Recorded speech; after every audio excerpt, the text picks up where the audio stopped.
In this video, we're going to be talking about the conjugate root theorem. And so that tells us that if a plus bi is a complex root of f of x, then so is its conjugate a minus bi if f of x has rational coefficients.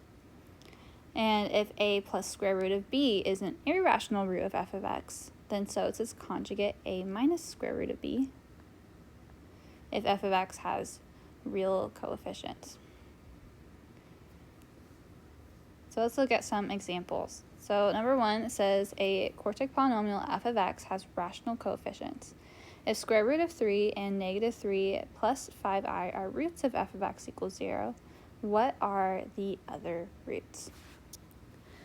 Okay, so the conjugate root theorem basically tells us that if one of those is there, then its conjugate is also there. It's kind of like when we have x equals square root of 4. We have two answers. We have the plus and minus 2. That's where this is coming from.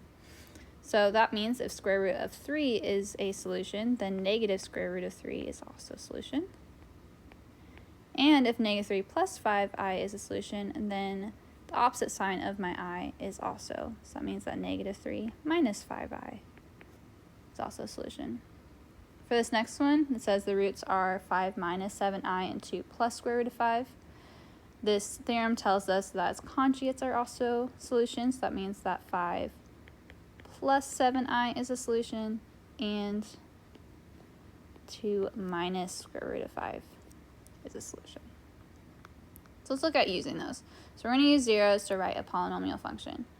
Here I want to write a polynomial function f of least degree that has rational coefficients in the zeros 3 and 2 plus square root of 5. Well, this theorem that we just talked about says that since 2 plus square root of 5 is a 0, that means that 2 minus square root of 5 is also a 0. And so if I'm writing a function with these zeros, I can write the function as the linear factors of these. So I'm going to have x minus 3,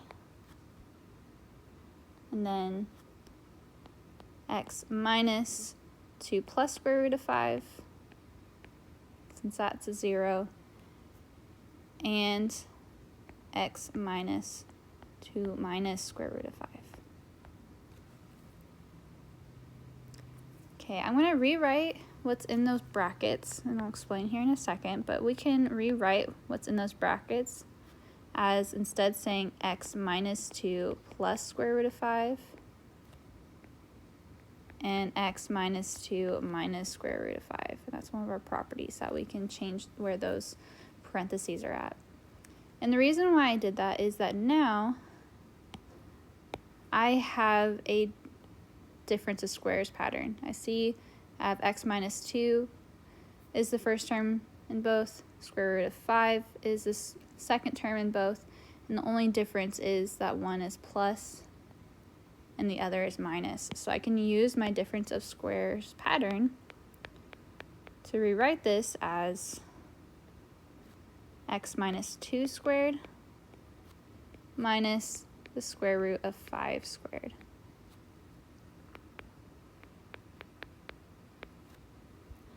Well, x minus 2 squared, if we go ahead and FOIL that out, or you can use the pattern, that's going to be x squared minus 4x plus 4. Square root of 5 squared is just going to be 5.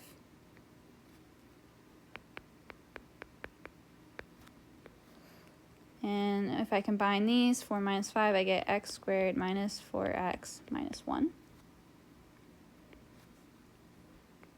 And then now from here, I can go ahead and distribute. So I can do x times x squared to get x cubed, x times negative 4x to get negative 4x squared, x times negative 1 to get negative x, negative 3 times x squared to get negative 3x squared, negative 3 times negative 4x to get 12x, and negative 3 times negative 1 to get positive 3. And so combining my like terms, I have x cubed minus 4x squared minus 3x squared is minus 7x squared, minus x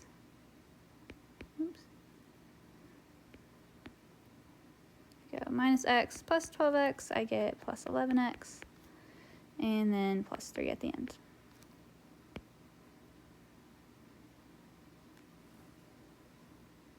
Okay, let's look at one more example.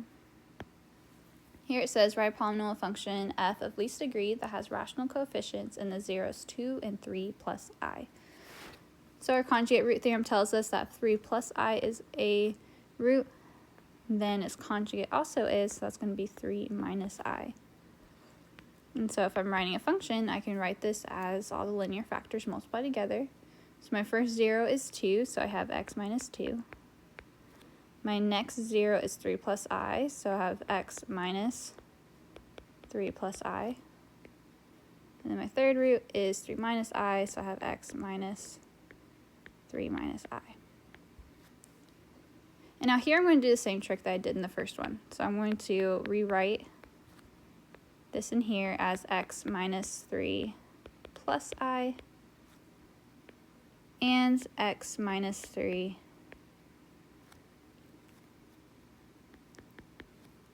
this should be minus plus I. And now I again have a difference of squares. And so that means that this is going to be the same thing as x minus 3 squared minus I squared.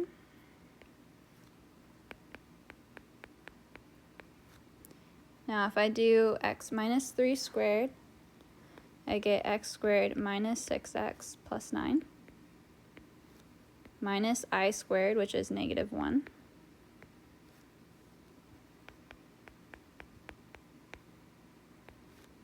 And if I simplify that out, I have x squared minus 6x plus 10. And then now I just need to go ahead and distribute. So x times x squared, I get x cubed.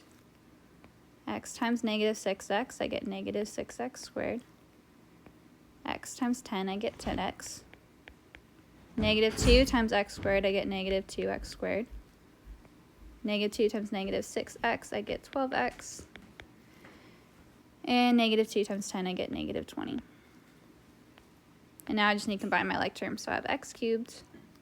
Negative 6x squared minus 2x squared, I get negative 8x squared. 10x plus 12x, I get 22x. And then minus 20 at the end.